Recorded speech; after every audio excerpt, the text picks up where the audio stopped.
Hello everybody, and welcome to another Retro Romance Readathon reading vlog.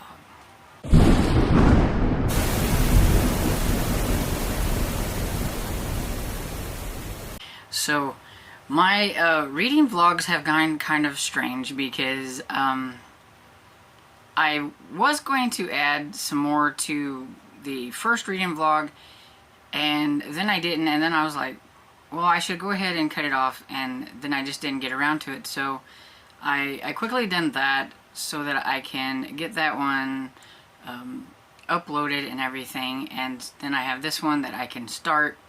So it's not starting at like the beginning of the week, so I'm not going to call it a weekly reading vlog. It's just a reading vlog.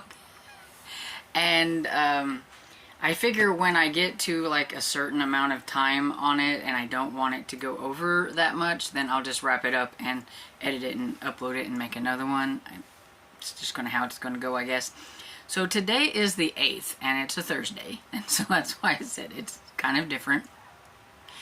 And I've already finished one book, but before I get into that one, I'm just kind of gonna go through the books that I have over here that I'm going to be working on, and the book that I'm not going to be working on. So the book that I'm not going to be working on, and I'm not going to call this an official DNF, it's more like a soft DNF, but I told myself if I'm just not really into it or not in the mood for it, it doesn't have to be like that it's a bad book, it's just the not right now kind of book, and I'm just not really interested in this one right at the moment. And that's the Satan's Angel by Christian James. I mean, I haven't gotten very far into it. I'm like 68 pages, and I should have been farther into it by now, and I'm gravitating to wanting to pick up other books and not this one, so that just means that I'm just not really into it. I'm not a huge fan of the two female main characters. I think they're quite dumb in how they're doing things or whatever, and I think that's kind of taking the fun out of reading the book and everything, because I'm like, you guys are idiots and that's why you're in the situation that you're in. So yeah, I'm just not feeling it right now, so I'm just gonna put this one to the side so that I can try to enjoy more retros. I want to get as many in as I can during the month, so I don't want to be wasting my time with one that I'm just not really having a fun time with now. If I get farther into it, I might start enjoying it more. It's just the getting there part, and yeah, I have a whole lot more to try, so off to the side it goes. And so I did decide to pick up Goblin Court by Sophie Weston to see what her next book was, because I read her 1975 book and this is her book from 1976. It's the only two books I have from Sophie Weston. I would like to get some more because I think it would be fun to follow and see how the writing evolves from somebody who wrote like in the 70s, but also wrote in the 80s and 90s and I think into the 2000s, and to see like how the writing style might have changed, or did it change? I mean, I'm kind of curious, but these are the only two I have from Sophie Weston so far, and so we'll just have the two to look at. But I really liked Beware the Huntsman, so I'm thinking that maybe I'll like this one. I'm not a huge fan of the painter or whoever's choice, the artist's choice of doing this with her hair up at the top where you can see the house in the background. I just think that's kind of weird. I do love the car. This one is a little thinner than the other one actually, which is kind of cool. So this one's only 150 something pages, I think. Yeah, it's 156 pages. I haven't started it yet, so I don't know anything. I just decided today that I was going to search it out amongst my tubs and give it a try. So look at that one. See, look, TBR's already changing. And then I have The Dragon's Cave by Isabel Chase, and this one has a really cool car on it too. The cars are, I don't know, they're kind of the same. A little bit. This one's from 1973, where that one's from 75, or 76. But yeah. Funny thing about this one, I don't know why, but I had the the synopsis from a different book in my mind when I'm reading this, and then I started reading it and I'm like, I'm not quite sure how this has anything to do with that. And then I like read the back of it again and thought, oh, it's because it's not the one that I was thinking of. So I had to get that out of my head. But anyway, so I haven't gotten very far yet. I've only just started this one, so I am 20 pages into it. This one's a little bit bigger than the other one. It's a 191. So it's about a girl who's singing at a nightclub. She's like 18, and she's very naive about things and about working in the nightclub and what the guys might expect from her because she's working as a singer at a nightclub. And she gets a little dose of that, and then this guy comes and rescues her. And I have a feeling that that guy is this older guy here, and I think he is going to be probably the one that's back here called Senor Carlos Valori. Yeah, I can't pronounce the other name. But anyway, he wants her to go to Majorca with him as a companion for his stepmother, and he thinks that she should appreciate the fact that he's getting her out of this nightclub, but I don't think she's going to appreciate it because she wants to be a singer. But that's kind of what I think this one is about so far, and so we'll see.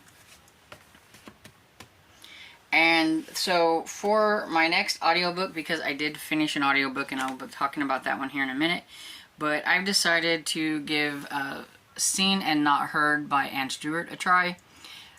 I'm just really curious about this one because I think it's a romantic suspense, and it's got this really retro creepy cover.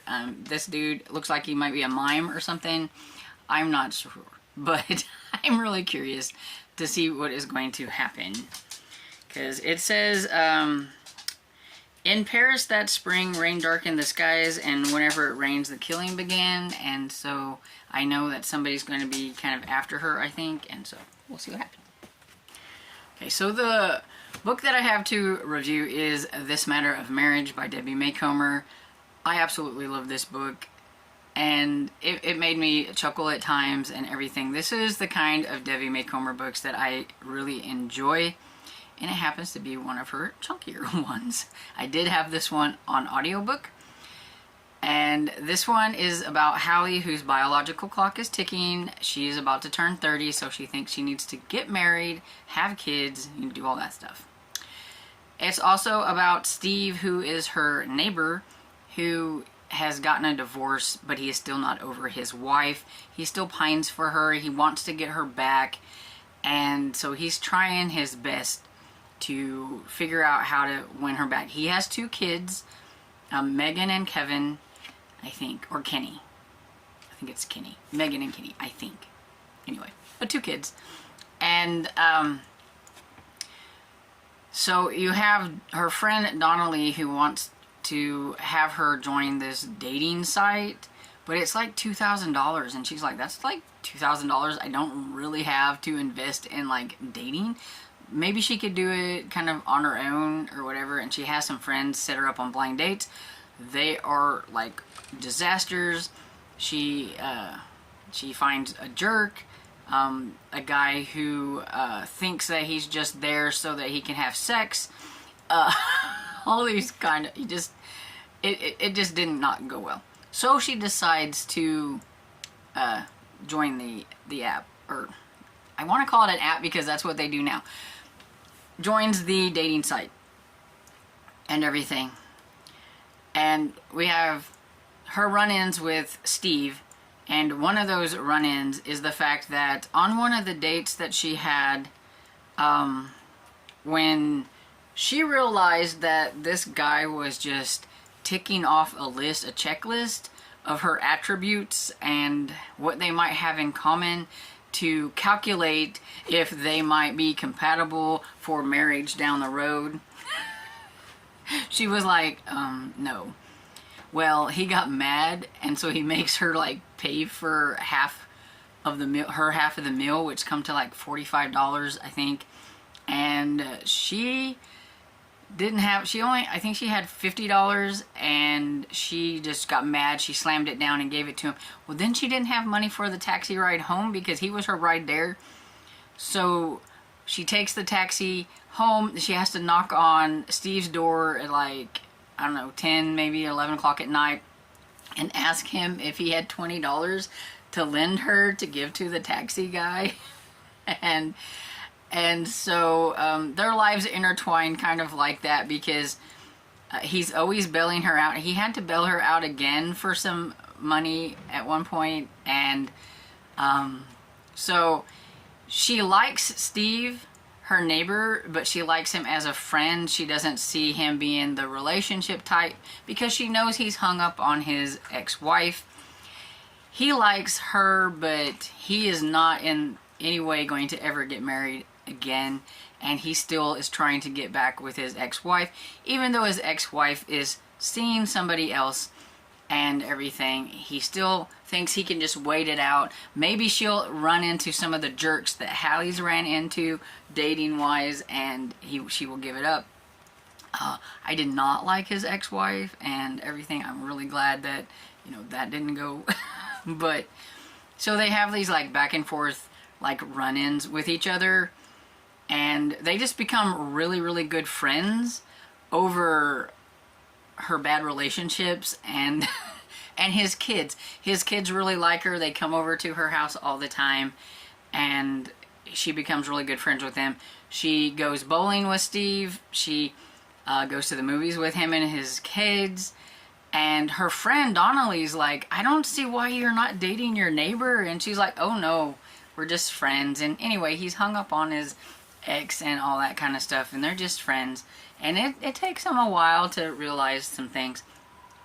My favorite part of this whole thing was when Hallie decides that, because Donnelly had some dating woes as well, and she has decided, why hadn't I thought of this? I'm going to set up Donnelly with Steve. And she tells Steve this, and he's like, I don't know. He goes, well, I tell you what, if I have to do this, then you can double date, and I'm going to bring my friend Todd. And so that's what happens. And as soon as Donnelly sees Todd, and Todd happens to be the crush she used to have in high school, yeah, it was like they were like at the hips with each other, and it left Steve and Hallie together. And it was funny. Because it's like, well, that didn't work. But it's like, no matter how much they seem to be getting pushed towards each other, they keep thinking, no, it's not going to happen. And then there's some miscommunications, of course, at the end or whatever, but you finally get there. But yeah, I really liked it. It was a lot of fun. I gave it 5 stars. And now I'm going to watch the movie, because there is the movie on Freevee from Harlequin, This Matter of Marriage. And I remember watching that, you know, probably in the late 90s, early 2000s or whatever. And I remember things a little bit different than the book. So I'm really curious to see if my memory of the movie is spot on, or if I missed the mark and it must be some other movie that's in my head. But I do know that this was the one movie of the Harlequin ones that I've watched that I could remember the title, and I knew that I wanted this book, This Matter of Marriage, because I remembered the title. And so once I have watched the movie, I think I'll come back on here and let you know how different it was, because I'm pretty sure what I'm remembering is right, but it's really different than the book. So I'm curious. And so I will do that, and then maybe I'll pop back on a little bit later and let you know.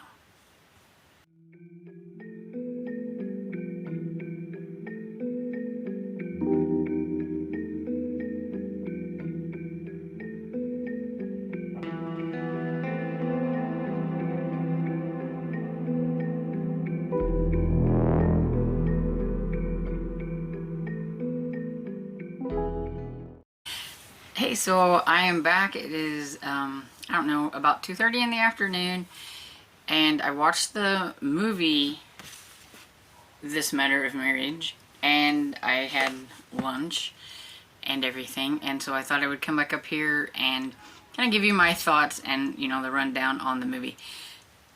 I told you I thought I remembered parts of the movie and everything, and I was correct. I did remember those. I will have to say that these are two very separate entities. They took the idea of this and then they just made a totally different movie.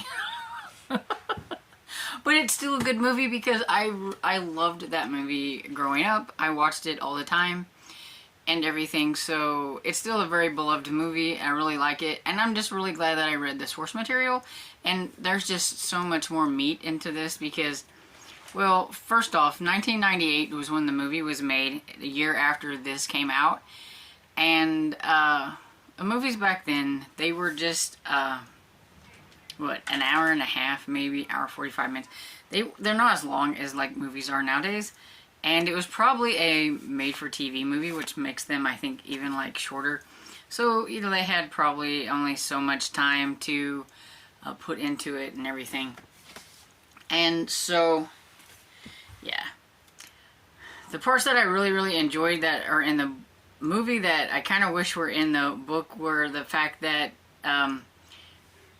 Steve and Hallie, the neighbors, they're always having plumbing problems, and the plumbing is hooked together. So like if one's trying to shower, the other one can't shower, or their faucets aren't working, or things. And these things always are happening at inconvenient times. Like there's one time when Steve was really upset and everything about the water situation and everything, and that he comes over and he's like, you know, there's either we, you know, get this figured out, or there's only one solution, and that was to shower together. And so he's always making like quips like that, and those parts were always funny in the movie, and I wish those were in the book. And when she's having a crisis, dating crisis or whatever it is, what's wrong with me, and there's water going everywhere because he was mad and upset, and he was digging too much and he hit the pipe, and the pipe like burst, and there's all this water and everything. Those are the parts that I remember from, even, you know, I mean, 1998 was a long time ago, but I could still remember these things because it was one of my favorite movies and everything. So yeah, it is a lot different than this, but it has the same like essence. So I definitely suggest reading the book because there's just so much more here. But if you want just some fun entertainment, I would suggest to watch the movie because the movie was fun and everything. Just know that they're going to be totally two separate things. Even in the movie, he has one kid, Meg, and in the book he has two kids. He has a boy and a girl. Overall, I like both of them if I separate them out and everything. And I don't remember if I said, but I gave this 5 stars. And I would give the movie 4 stars. But it's still one of my favorites, and I would probably watch it again. Hey everybody. Just thought I would get a little bit of footage. I can't really do too much here where we're at because we are at the range getting ready to do some target practice, and I'm sure YouTube would think that's a naughty thing. So, but I just thought I would say hi and show you a little bit, but I can't show you too much.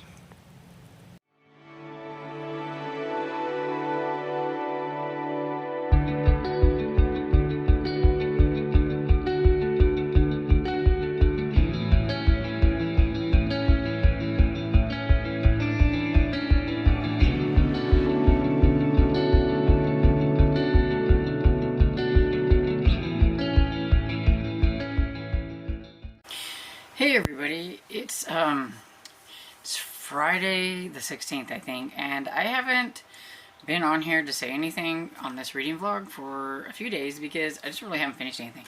I did finally finish The Dragon's Cave by Isabel Chase, and I'm not going to really say much about it here. I'm just mentioning that I finished it because I will have an actual review of this and everything. And I think going forward with my retros, I think instead of trying to do a reading vlog, I'm just going to give them individual reviews as I do them.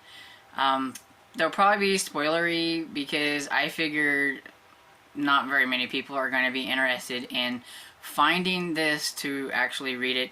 It's not like they're some kind of like really famous like old stuff. These are, romances that probably everybody has forgotten about and have no want to grab them except for people like me and maybe collectors or something like that. So I figured it's okay to do like spoiler reviews on them. And I have a lot to say, and I feel like if I put them all in reading vlogs, then my reading vlogs are going to be extremely long because I have done 2 of these reviews so far. I haven't got them edited, but I can't keep my trap shut. I talk a lot, and I'm slow, and so what somebody might be able to get down to like a 15-minute review, for me is about a half an hour one. So that's why I feel like I should just do individual ones for these, so that I can just say all the stuff that I want to say about them and tell you what they are about a little bit in depth. If I do maybe a reading vlog, I would do it on individual books where I read a little bit, I stop and I talk about it. I read a little bit, I stop and I talk about it. You can let me know which ones you would like prefer maybe, but I just know that I don't think I want to put a whole bunch of these in one like a reading vlog, because I do want to talk about them a little bit more in depth, because I think they're interesting and kind of fun, and I think a lot of people will be like, oh, that's not what I want to read at all, even though I think they're entertaining and fun. And so I think that's what I'll do going forward. But I wanted to let you know that I did finish this one, and I enjoyed it. It's probably my favorite one. Even though it's got a lot of stuff going for it, it's probably my favorite one. Definitely will not be hardly anybody else's favorite. I can tell just by the content inside. But, I'm just a different sort of individual, and I like it. So, and it is cold out there. We went from like really nice weather to our high today was like 47, and it's just gone downhill ever since, and tonight's going to be 21. And I got used to the really warm weather, so I'm cold, if you can't tell. But anyway, so I will let you know what it is I am currently in the middle of, because there's a lot. And so I'm still in the middle of Goblin Court by Sophie Weston. Not quite halfway through it. I'm really hoping to get this one finished soon so that I can talk about it. And I'm listening to Home Song by Lavelle Spencer. Not really quite sure what I'm going to think about this one, for the fact that I'm not really a huge fan of the couple already being married, and then there's an added element to it that's going to really push the boundaries of their marriage and their kids and all that stuff. It's about a guy who, at his bachelor party, he had sex with this lady because he wasn't really sure if he wanted to even marry the lady that he was getting married to, but she was pregnant, and that was the reason why he was married. But he's been married like 18 years now, and he really loves his wife, and he's got 2 kids and everything. But then a new kid comes to the school that he's a principal at, looks just like him, and he realizes that one night stand, she had a kid. And so it's going to be, how is that going to push the boundaries of like his marriage now when she finds out and all that stuff. And that's not my thing, and so I'm not sure how I'm going to like this one, but I'm not real far into it. I'm only like about 3 chapters in, so we'll see. And I'm also still in the middle of Seen and Not Heard by Anne Stewart. I am over halfway mark on this one, so I'm hoping to finish this one soon so I can talk about it. So far, it's more like a suspense novel than it is any kind of romance, so I'm not really sure why it said that it's a romantic suspense, but we'll see, because it's not over yet. And then the new print book that I'm going to be reading I haven't started yet is Snow Angels by Mary Baylaw. It's another thin one. It's historical. I think it's kind of funny because like historical is my favorite thing, and I've only read one historical so far this month, so I need to get into more historical, and so I'm gonna give this one a try. And of the retro books, that's pretty much the ones that I am currently in the middle of. And so I'm going to sign off on this reading vlog and everything, and then I think, you know, we'll see. I may come back with either a reading vlog featuring just one book, or just an individual review of my retro books. I'm not quite sure exactly what I'm going to do, but you can let me know down in the comments what you think I should do, and then I may do it.